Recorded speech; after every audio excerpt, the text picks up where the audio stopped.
जय हिंद दोस्तों, कैसे हैं आप सभी लोग। मैं हूं आप सभी लोगों का दोस्त संचित। और दोस्तों, आज की इस वीडियो में हम लोग बात करने वाले हैं निफ्टी एंड बैंक निफ्टी में हम लोग क्या व्यू लेके चल सकते हैं अगले हफ्ते के लिए। जो शानदार रैली हमें निफ्टी में, बैंक निफ्टी में आती हुई दिखाई दी है फ्राइडे के सेशन में, क्या ये कंटिन्यू रह सकती है? कौन से बड़े सेक्टर्स, कौन से बड़े लेवल्स जिनके ऊपर हमें नज़र रखनी है, सारी चीज़ें इस वीडियो में डिस्कस करने वाले हैं। तो दोस्तों, वीडियो शुरू करने से पहले चैनल को सब्सक्राइब कीजिएगा, बेल आइकन को दबाइएगा और इस वीडियो का लाइक एम हम रखते हैं 1500 लाइक। तो भाई, आप लोग लाइक नहीं कर रहे हो आजकल, तो लाइक ज़रूर करके जाना और वीडियो को शेयर कर देना, जिससे जो लोग भी इतने ज़्यादा नॉइसेस आजकल सुन रहे हैं बाज़ार में, जो चीज़ें चल रही हैं उस चीज़ को लेकर, थोड़ा उनका माइंड थोड़ा क्लियर हो पाए। तो चलिए, अब ज़्यादा टाइम वेस्ट ना करते हुए वीडियो को शुरू करते हैं। देखिए, सबसे पहली चीज़ हम लोग आज की वीडियो में बात शुरू करें उससे पहले लास्ट एनालिसिस वीडियो का मैं एक छोटा सा पार्ट आपको जो है वो सुनाना चाहता हूं, जो हमने फ्राइडे के सेशन के लिए बोला था। अगर यूएस का रिटेल सेल्स का डेटा हमें ख़राब आता हुआ दिखाई देता है, अगर हम लोग को इंडस्ट्रियल डेटा जो है वो ख़राब आता हुआ दिखाई देता है, तब ही मार्केट कुछ नेगेटिव इम्पैक्ट जो है हमें देखने को मिलेगा। अदरवाइज मार्केट जिस तरीके से पॉइज्ड अप है, एक अपमूव जो है वो क्रिएट हो सकता है, ना ही सिर्फ इंडियन मार्केट्स में बल्कि ग्लोबल मार्केट्स में भी। दोस्तों, लास्ट एनालिसिस वीडियो में जैसा हमने बोला था कि अगर रिटेल सेल्स के नंबर अमेरिका में अच्छे आते हैं, बाजार पॉइज्ड अप है एक अपमूव के लिए। आई थिंक उस वीडियो में भी बहुत ज़्यादा मेरे को ट्रोल किया गया। एंड इन जनरल जब कुछ नेगेटिव न्यूज़ आती है तो सबसे पहले लोग क्या करते हैं, मेरे पास आते हैं और ट्रोल करने लगते हैं, जस्ट बिकॉज मैं इंडिया पे और इंडियन स्टोरी पे बुलिश हूँ। ठीक है, मैंने आपको हिंडनबर्ग वाले दिन एक ट्वीट जो हिंडनबर्ग ने किया था, उस दिन भी टेलीग्राम ग्रुप पे एक अपडेट दिया था। अभी तक आप ज्वाइन नहीं है, डिस्क्रिप्शन में आपको लिंक मिल जाएगा। यहाँ पे भी मैंने अपडेट आपको दिया था और उसमें बोला था कि यार, इस साल ना आप 5 से 7% के करेक्शन से ज़्यादा की उम्मीद ना रखें। वो लेवल था 24,100 का, और 24,100 से 5 से 7% का करेक्शन अराउंड 1000 से 1500 पॉइंट, मतलब 22,500 से 23,000 के नीचे मेरे को इस साल ये बाजार जाता हुआ दिखाई नहीं देता। मैक्स टू मैक्स आपकी डाउन साइड उतनी ही है। बिकॉज हो सकता है मैं कभी कभी थोड़ा अर्ली होता हूँ किसी ट्रेंड को पकड़ने के लिए, मैं ओवरबोर्ड कर जाता हूँ, थोड़ा एग्रेसिव हो जाता हूँ, बट मैं ये इसीलिए करता हूँ ताकि आप लोगों को मैं गलत ट्रेंड में फंसने से बचा सकूँ। ठीक है, और अभी भी अगले हफ्ते के लिए बहुत सारी चीज़ें चल रही हैं, बाजार में खबरें चल रही हैं, तो उन खबरों को किस तरीके से लेना है सबसे पहले हम वो समझ लेते हैं। तो सबसे पहला जो चीज़ चल रही है वो चल रही है मेडिकल स्टॉक्स के बारे में। ठीक है, मेडिकल स्टॉक्स और एमपॉक्स, मंकी पॉक्स को लेकर बहुत ज़्यादा जो है वो इस वक्त पैनिक की सिचुएशन लोगों के दिमाग में है। ये सिर्फ लोगों के दिमाग में है, ये मैं आप लोगों को क्लियर कर देता हूँ। क्योंकि अभी अगर आप देखो पिछले कुछ दिनों में मेडिकल स्टॉक्स, स्पेशली फ्राइडे के सेशन में, ना ही सिर्फ एशिया में बल्कि ग्लोबल में जो मेडिकल स्टॉक्स हैं, वैक्सीन मेकर स्टॉक्स हैं, उन सभी के प्राइजेस में ज़बरदस्त स्पाइक जो है हम लोगों को देखने को मिला है। और उस ज़बरदस्त स्पाइक ने जो है वो क्रिएट किया है एक फियर कि क्या एमपॉक्स का आउटब्रेक जो है, कल एक केस आई गेस हमारे आसपास के किसी देश में भी आया है, तो ये जो फियर क्रिएट हो रहा है, क्या ये फियर इतना स्ट्रॉन्ग होगा, क्या ये चीज़ इतनी स्ट्रॉन्ग होगी कि एक बड़ा क्रैश, बड़ा करेक्शन हमें मार्केट में आता हुआ दिखाई देता है? इसके ऊपर मैंने काफ़ी ज़्यादा पढ़ने की कोशिश करी, रिसर्च थोड़ा करने की कोशिश करी। I think I discuss with some of my friends जो इस फील्ड से हैं, और एक चीज़ मेरे को जो निकल के आई है और क्लियर कट मेरे सामने जो है वो आ रही है, वो यही है कि जो इस वक्त क्लियर कट पिक्चर ये है कि एमपॉक्स को 2022 में अगर आप देखो तो एमपॉक्स को 2022 में भी WHO ने एक ग्लोबल आउटब्रेक जो है, इमरजेंसी जो है वो घोषित किया था। बट इस चीज़ पे ज़्यादा तवज्जो नहीं दी गई, उस तरीके से ये नहीं फैला।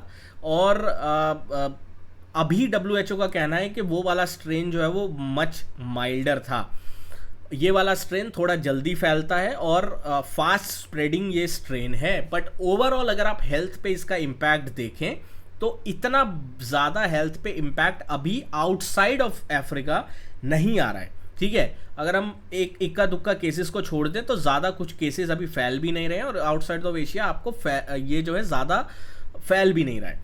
हमें एक चीज़ ध्यान रखनी है कि अगर वीकेंड पे इससे रिलेटेड कुछ नई खबरें आती हैं, WHO के द्वारा कुछ चीज़ें करी जाती हैं, तब इसका कुछ नेगेटिव इम्पैक्ट हम लोगों को अगले हफ्ते देखने को मिलेगा। बट ओवरऑल मेरे को नहीं लगता कि इसकी वजह से मार्केट में कोई बड़ा क्रैश, या आप जो लोग 12,000, कई लोग हैं जो 12,000 की बातें करते हैं, 15,000 की बातें करते हैं, यार अभी नहीं है टाइम, ठीक है, वो टाइम आएगा, मैं बताऊंगा। और अगला क्रैश किसी आउटब्रेक या इन चीज़ों से नहीं होगा। अगला जो क्रैश होगा वो इकोनॉमिक कंडीशन खराब होने से होगा, economic depression, economic down trend की वजह से होगा। ये चीज़ आप अपने माइंड में रख लो। तो जब तक इकोनॉमिकली चीज़ें अच्छी चल रही है, डेटा अच्छा आ रहा है, स्ट्रॉन्ग आ रहा है, हम लोग एक गोल्डीलॉक सिचुएशन में, जो हमने लास्ट वीडियो में बात करी थी, उस चीज़ में चल रहे हैं। क्रैश के बारे में मत सोचो। हो सकता है ये आने में हमें 6 महीने लग जाए, 6 महीने बाद जो है वो बड़ा करेक्शन आए, बट एटलीस्ट आप तैयारी रखो, आप पैसे को बचाओ, कैपिटल को बचाओ, ताकि आप क्रैश में इन्वेस्ट कर सको या फिर उसमें शॉर्ट की कुछ पोजीशंस बना के प्रॉफिट बना सको। ज़बरदस्ती मत करने की कोशिश करो। इसे आप अपने, जो बोलते हैं ना, अपने ईगो पे मत लो इस मार्केट को। आप ये मत सोचोगे यार बाजार नीचे क्यों नहीं जा रहा है, मेरे को चाहिए कि ये नीचे जाए। आपके चाहने से नहीं होगा दोस्त, आपके या मेरे चाहने से कुछ नहीं होगा। ये बाजार को बताने दो ये क्या करना चाहता है। बट मेरे हिसाब से इस चीज़ के ऊपर आपको ज़्यादा पैनिक और डरने की ज़रूरत नहीं है। ये चीज़ उतना जो है इम्पैक्ट नहीं करेगी मार्केट को, जितना इसका हवा क्रिएट किया जा रहा है, जितना मेरी लिमिटेड रिसर्च जो मैंने करी है, ठीक है। बाकी you can work on your own research, ठीक है। अब फ्राइडे की बात करते हैं। फ्राइडे को हुआ क्या? फ्राइडे को ज़बरदस्त तेज़ी हमें देखने को मिली, ठीक है। मैंने फर्स्ट हाफ में हम लोगों ने एक सेटअप ट्रेड आप लोग के साथ शेयर किया था कि मैं सेंसेक्स की जो है वो पुट जो है वो बाय कर रहा हूँ, और वो 3x होती हुई दिखाई दी, एंड देन कॉल्स जो है वो 4x 5x भी होती हुई दिखाई दी। तो दोनों साइड हमें ज़बरदस्त ट्रेंड मिले फ्राइडे के सेशन में। तो फ्री ग्रुप है, सेटअप, ट्रेंड, या फिर कुछ अच्छे कोट्स होते हैं, ये सब मैं शेयर करता रहता हूँ। यहाँ पे आप ज्वाइन कर सकते हैं, डिस्क्रिप्शन में लिंक है। 97,000 से ज़्यादा मेंबर्स हैं, बहुत सारे हमारे नाम पे फेक ग्रुप चल रहे हैं, तो प्लीज़ उनसे बच के रहिएगा। बाकी आप ज्वाइन कर सकते हैं। अब हमें क्या करना है आगे चलते हुए? देखो सिंपल है, मार्केट ने बहुत अच्छा क्या किया, गैप अप किया, देन नीचे आया, और प्रीवियस डे का जो रेंज था उस रेंज के हाईएस्ट पॉइंट से इसने सपोर्ट लिया बैंक्स में। प्रीवियस डे का जो रेंज था उस रेंज के हाईएस्ट पॉइंट से इसने सपोर्ट लिया निफ्टी में। सिंपल है। तो अभी 40-50 पॉइंट का गिफ्ट निफ्टी गैप अप दिखा रहा है। हम लोगों को किस तरीके से प्ले करना है, एक बार के लिए मैं CPR के लेवल्स रिमूव कर देता हूँ। सबसे पहले हम लोग आवरली टाइम फ्रेम पे जाएंगे। आवरली टाइम फ्रेम पे अगर आप देखो, एक बहुत बड़ा कंसोलिडेशन था, ठीक है। 5 अगस्त से लेकर आज जो ये बाजार इस कंसोलिडेशन से निकला है, दैट इज 10 दिन का कंसोलिडेशन निफ्टी ने किया है, अगर हम ओवरऑल सारे दिन गिनते हैं। तो इस कंसोलिडेशन से बाजार फाइनली अब बाहर आने की कोशिश कर रहा है, और इसका ब्रेकआउट पॉइंट है 24,420 से लेकर 24,450, ठीक है।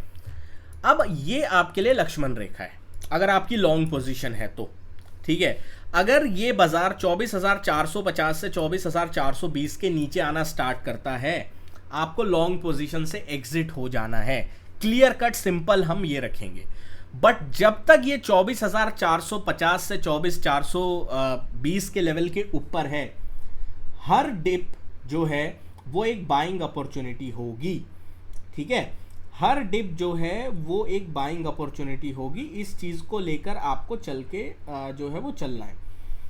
ये चीज़ बहुत इम्पॉर्टेंट है, और इस चीज़ को लेकर हम लोगों को आगे चलना है। अगला जो टारगेट हमारे सामने निकल के आएगा वो आएगा अराउंड 24,685 का, 24,685, और इससे आगे जो टारगेट हमें आता हुआ दिखाई देगा दैट वुड बी अराउंड 24,850। यहाँ तक के टारगेट्स जो है मैं देख रहा हूँ नेक्स्ट वीक आते हुए दिखाई दे सकते हैं, अगर हम 24,400 450 के लेवल को होल्ड करते हैं।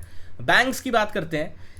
बैंक्स में एक दिक्कत है, जो रेंज निफ्टी ने निकाल दी है बैंक्स उसको नहीं निकाल पाए हैं अभी तक, ठीक है।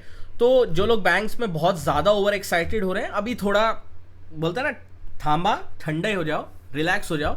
अभी एक जगह है हमारे पास एक ब्रेकआउट देने की। ये ब्रेकआउट लेवल है 50,900 का। जी हाँ, 50,900, 50,850। अगर हम 50,900 के लेवल को ब्रेकआउट देते हैं नेक्स्ट फ्यू डेज में, तो हम लोगों को बैंक्स में एक बड़ा ब्रेकआउट देखने को मिलेगा, और ये बड़ा ब्रेकआउट मोस्ट प्रोबेबली हमें 52,000 तक लेके जाएगा। कहाँ तक? 51,800 52,000 तक की रेंज पे मिनिमम ये बड़ा ब्रेकआउट हमें लेके जाएगा। तो जैसे निफ्टी में हमारे लिए एक सपोर्ट वाला लेवल था, निकल के आ रहा है, ऐसे ही पिवट वाला लेवल बैंक निफ्टी में हमारे लिए रेजिस्टेंस का निकल के आ रहा है, जो कि है 50,850 50,900। इसके ऊपर जाता है तभी आपको एग्रेसिव बाइंग के बारे में बैंक्स में सोचना है। क्लियर कट है। निफ्टी फाइनेंस की बात कर लेते हैं। सिमिलर स्ट्रक्चर निफ्टी फाइनेंस में भी है, अगर हम देखें यहाँ पे, और इसका जो लेवल होगा वो होगा 23,150 का। 23,150 के ऊपर अगर निफ्टी फाइनेंस निकलता है, बड़े शॉर्ट कवरिंग की तैयारी बैंक्स और निफ्टी फाइनेंस करेंगे, और ये शॉर्ट कवरिंग हमें मिनिमम जो हमारा पहला टारगेट है वो होगा 23,375 380। यहाँ तक एक बार के लिए हमें लेके आ सकता है। इस चीज़ के ऊपर हमें नज़र रखनी है। ऑन द डाउन साइड में आप सपोर्ट बहुत लोग डिस्कस करना चाहेंगे, तो इंपॉर्टेंट सपोर्ट होगा 22,800 से लेकर 22,822 on Nifty finance. Bank Nifty में जो इंपॉर्टेंट सपोर्ट हम लोग डिस्कस करेंगे वो होगा ब्रेकआउट लेवल जिसने किया है। ब्रेकआउट लेवल हमारे लिए होगा 50,200 250 का। तो 50,200 250 के ऊपर जब तक ये है, बाय ऑन डिप्स का ये बाजार रहेगा। 50,200 250 के नीचे आता है तब हम सेल ऑफ के बारे में सोचेंगे। Then we will see a downside momentum, इसके ऊपर अपने को नजर रखनी है। निफ्टी मिड कैप की बात कर लेता हूँ। निफ्टी मिड कैप के लिए एक बड़ा रेजिस्टेंस ऑलरेडी हमारे सामने खड़ा है। यहाँ पे गैप भी है, प्रीवियस स्विंग हाई भी है, मल्टीपल रिजेक्शंस भी है। तो 12,700 750 के ऊपर अगर ये निकलता है, 12,750 के ऊपर अगर ये निकलता है, बड़ा breakout Nifty mid cap select में हमें देखने को मिलेगा। और उसके बाद 12,900 तक के टारगेट बहुत इजीली और casually Nifty mid cap select जो है वो आता हुआ दिखाई देगा। डाउन साइड में जो पहला सपोर्ट हमारे सामने निकल के आ रहा है वो निकल के आ रहा है अराउंड 12,640 650 का। अगर इसके नीचे जो है वो निफ्टी मिड कैप सिलेक्ट जो है वो जाता है, तो हमें फर्दर डाउन साइड तभी जो है वो देखने को मिलेगी। बाकी अपडेट्स के लिए you can always join our Telegram group, description में लिंक है। और put call ratio data wise अगर मैं देखता हूं तो ओवरऑल पुट कॉल रेशियो अभी भी न्यूट्रल के आसपास है। तो ऐसा नहीं कि मार्केट बहुत ज़्यादा ओवरबॉट हो चुका है, न्यूट्रल है, अभी भी जगह है। ठीक है, तो इस चीज़ का थोड़ा ध्यान रखेंगे। दोस्तों आशा करता हूँ वीडियो पसंद आई होगी। वीडियो पसंद आए तो वीडियो को लाइक कीजिएगा। मिलता हूं आपसे अगली वीडियो में। Thank you so much for watching guys. जय हिंद, वंदे मातरम।